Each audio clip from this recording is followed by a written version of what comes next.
2019లో 151 సీట్లతో ప్రభంజనం సృష్టించిన వైసీపీ 2024లో కేవలం 11 సీట్లకు పరిమితమై దారుణ పరాజయాన్ని మూటగట్టుకుంది.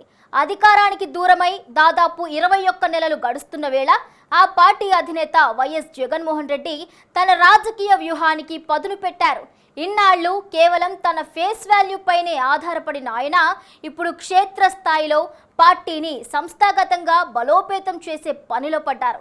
ఏకంగా 18 లక్షల మందితో జగనన్న సైన్యం సిద్ధం చేస్తున్నారట. ఓట్ల తొలగింపు కుట్రలను అడ్డుకుంటూ 2029 టార్గెట్గా వైసీపీ వేస్తున్న నయా స్కెచ్ ఏంటి? అసలు ఈ ప్లాన్ వర్కౌట్ అవుతుందా? Let's watch the story.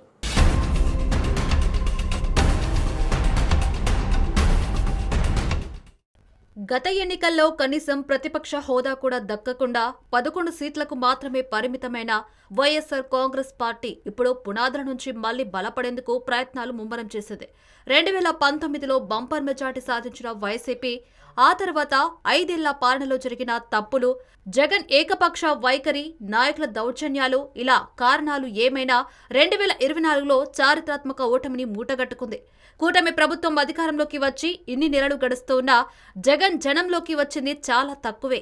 అధికారంలో ఉన్నప్పుడు పరదాల మాటున పాలన సాగించారనే విమర్శలు ఎదుర్కొన్న ఆయన ప్రతిపక్షంలోకి వచ్చాక కూడా ఆందోళన కార్యక్రమాలకు దూరంగా ఉంటూ అంతా ద్వితీయ శ్రేణి నాయకులతోనే నడిపిస్తున్నారు. జిల్లాల పర్యటనలు చేస్తారని ప్రచారం జరిగినా అది కార్యరూపం దాల్చలేదు. అయితే ఈ కీలక సమయంలో జగన్ ఒక సరికొత్త ప్రయోగానికి శ్రీకారం చుట్టారు. కేవలం తన ఇమేజ్ చుట్టూ రాజకీయాలు నడపడం కంటే క్షేత్రస్థాయిలో పార్టీ నిర్మాణం ఎంత ముఖ్యమో ఆయనకు ఇప్పుడు బోధపడినట్లయింది.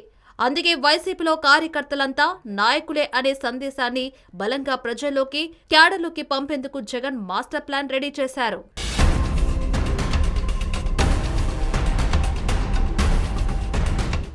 సాధారణంగా ఏ రాజకీయ పార్టీ అయినా సంస్థాగతంగా బలపడాలి అనుకుంటే ముందుగా చేసేది సభ్యత్వ నమోదు. కానీ వైసీపీ ఇప్పుడు ఆ పాత ఫార్ములను పక్కన పెట్టి కొత్త దారి ఎంచుకుంది. కేవలం సభ్యత్వం ఇచ్చి వదిలేయకుండా ప్రతి ఒక్కరికి పార్టీలో ఒక కీలక బాధ్యత అప్పగించాలని జగన్ నిర్ణయించారు.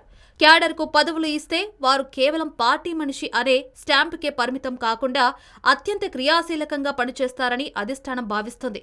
పార్టీ తమకు ప్రాధాన్యత ఇస్తుందన్న ఉత్సాహం కార్యకర్తలో ఉంటే వారే పార్టీకి పదునైన ఆయుధాలుగా మారుతారని అంచనా వేస్తున్నారు. ఇక ఇందులో భాగంగా రాష్ట్ర, జిల్లా, నియోజకవర్గ స్థాయిలో ఉన్న కమిటీలను ఇప్పుడు నేరుగా మండల, గ్రామ, బూత్ లెవెల్ దాకా విస్తరించే భారీ కసరత్తు మొదలైంది.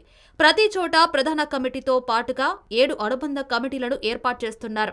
మహిళ, యువత, విద్యార్థి, ఉపాధ్యాయ, రైతు, కార్మిక, సోషల్ మీడియా విభాగాలను పల్లె స్థాయి నుంచి యాక్టివేట్ చేయనున్నారు. గ్రౌండ్ లెవెల్ నుంచి ప్రతి ఒక్కరిని భాగస్వాములను చేయడం ద్వారా పార్టీ పునాదులను స్ట్రాంగ్ చేయాలన్నది జగన్ తాజా వ్యూహంగా ఉన్నట్లు టాక్ వినిపిస్తుంది.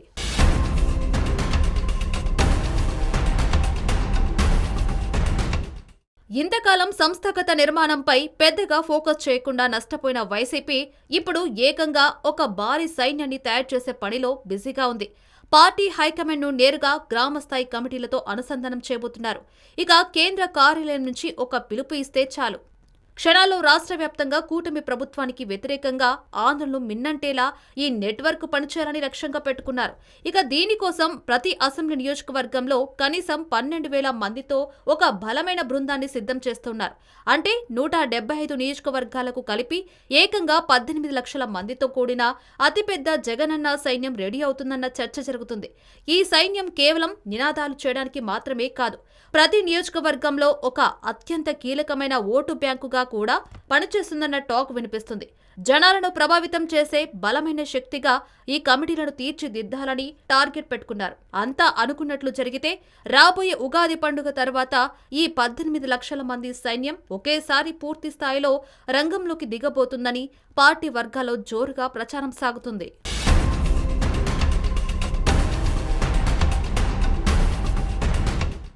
వైసీపీ ఈ స్థాయిలో అప్రమత్తం కావడానికి మరో ప్రధాన కారణం రాష్ట్రంలో జరుగుతున్న ఓట్ల తొలగింపు వ్యవహారం.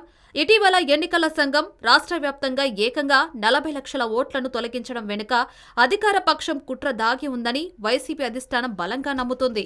తొలగించినవన్నీ తమ పార్టీ సానుభూతి పరుల ఓట్లే అన్న భావనతో ఉన్న వైసీపీ ఈ విషయాన్ని ప్రజల్లో బలంగా ఎస్టాబ్లిష్ చేయాలని చూస్తుంది. ఈ క్రమంలోనే తాడేపల్లిలోని కేంద్ర కార్యాలయంలో పార్టీ బూత్ కమిటీ విభాగాల రాష్ట్ర స్థాయి సమావేశం అత్యంత ప్రతిష్టాత్మకంగా జరిగింది. ఇక జోనల్ ఇన్ఛార్జీలు, జిల్లా అధ్యక్షులు, బూత్ కమిటీల సభ్యులు హాజరైన ఈ మీటింగ్లో రాష్ట్రంలో జరుగుతున్న స్పెషల్ ఇంటెన్సివ్ రివిజన్ పై సుదీర్ఘంగా చర్చించారు. అధికార కూటమి చేస్తున్న అవకతవకలను ఎలా అడ్డుకోవాలి, మన ఓట్లను ఎలా కాపాడుకోవాలి అనే దానిపై శ్రేణులకు దిశానిర్దేశం చేశారు. ఈ సమావేశంలో ముఖ్య అతిథిగా పాల్గొన్న party state coordinator Sajjala Ramakrishna Reddy కార్యకర్తలకు జగన్ సందేశాన్ని వినిపించారు. ఉన్న ఓట్లను తీసివేయకుండా అడ్డుకోవాలని, అధికార పార్టీ అక్రమ ఓట్లను చేర్చకుండా బూత్ లెవెల్ ఏజెంట్లు అప్రమత్తంగా ఉండాలని సజ్జల హెచ్చరించారట.